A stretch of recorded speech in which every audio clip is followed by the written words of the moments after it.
How's it going, guys? I'm Matt Thorpe. I'm the host of the Southern Wesleyan University Coaches Show. Today we have the head coach of the women's volleyball team, Julia Reininger. How's it going, Julia? Good. How are you? Good.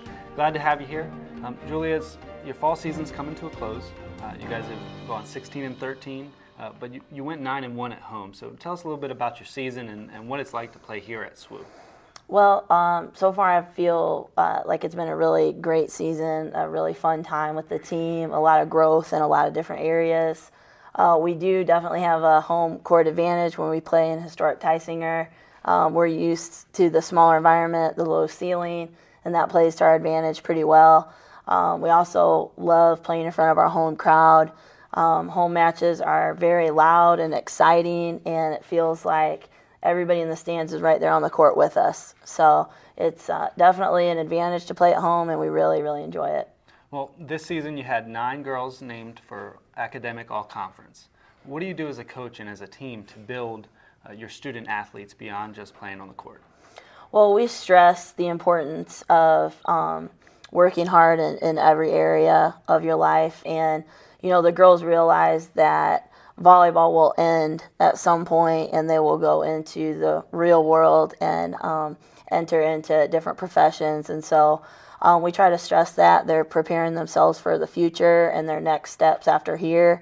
And they do a really wonderful job of taking their studies seriously, even when we are on the road, on the bus, hotels, that type of thing. We always have study time, and the girls handle that very well.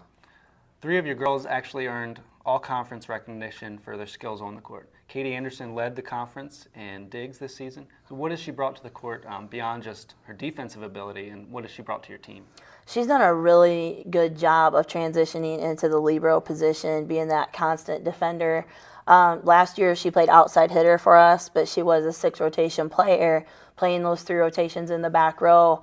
And at the beginning of the season, we had a lot of different people stepping up in the libero position, but probably about 5 games in, she took over that position herself through the remainder of the season, except now, actually, she has been hitting the last couple matches for us again. So the great thing about Katie is she can make an impact in the front row, the back row, really whatever she's asked to do. She comes in and does it 100% and really elevates the court wherever she's at.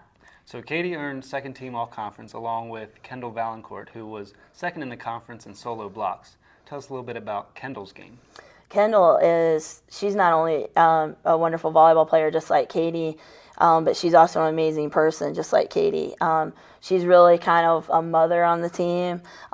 She really is great at taking the incoming freshmen under her wing, really great at being emotional support for other players on the team, whether that's words of encouragement, helping people make corrections on papers, on the road, all kinds of stuff. Kendall always steps in and does.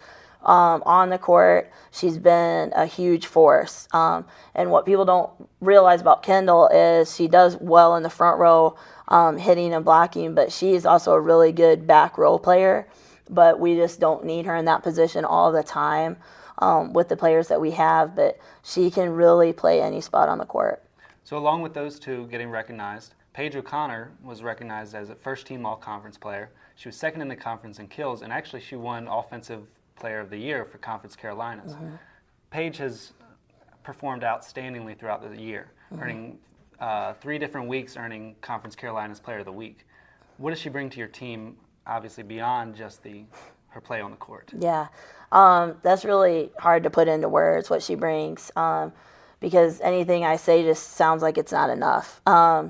She's obviously an outstanding, very talented athlete, but we're also talking about a young lady that's a 4.0 student, is going on a missions trip to do medical missions in Peru when she graduates in December, graduating early.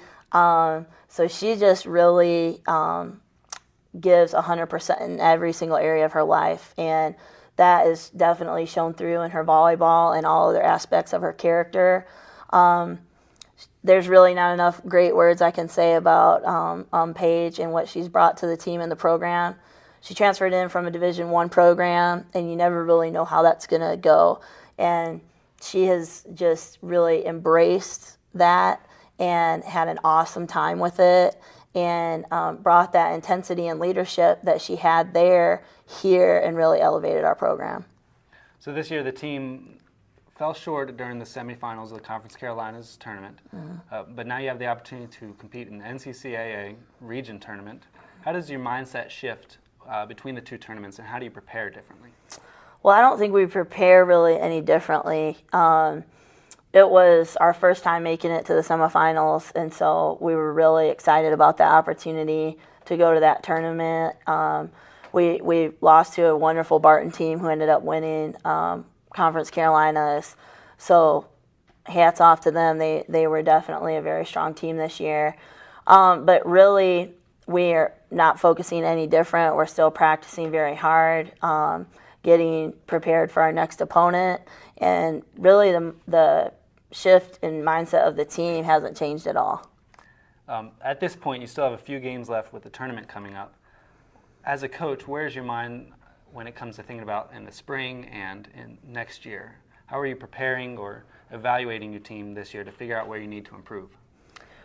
Well, that's an ongoing process, I'm sure, for every coach. Even right when you're in training camp, you do start to focus on the future, because we have to start recruiting and start thinking about what we're going to lose, what we need to bring in. So I think that's a process that happens throughout the entire season.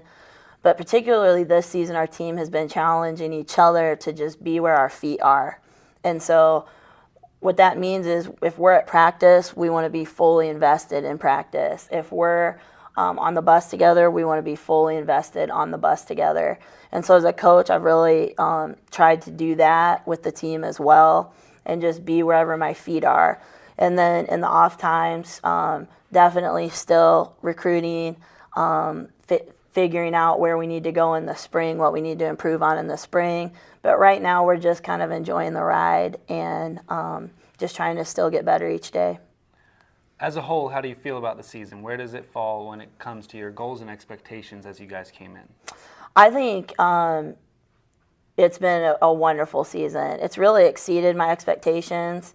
I know after the class that we lost last year with, Sarah, Huey, Millie, and Jenna, a lot of people thought, well, SWU's really going to be down this year. It's going to be a rebuilding type year. And so for us to come out and even have a stronger season than we did last year, I think opened a lot of people's eyes. And that speaks a lot to the current players, the past players that were here who pushed these younger players to where they are now, and then these girls for stepping up and taking on that challenge. So it's not always necessarily just about wins and losses, but the girls have exceeded my expectations on and off the court. Well, we wish you the best of luck at the rest of your games this season. We look forward to watching you guys grow as a team. Thank you so much. Thank you for coming out. Yep. Be sure to join us next time on the Southern Wesleyan University Coaches Show.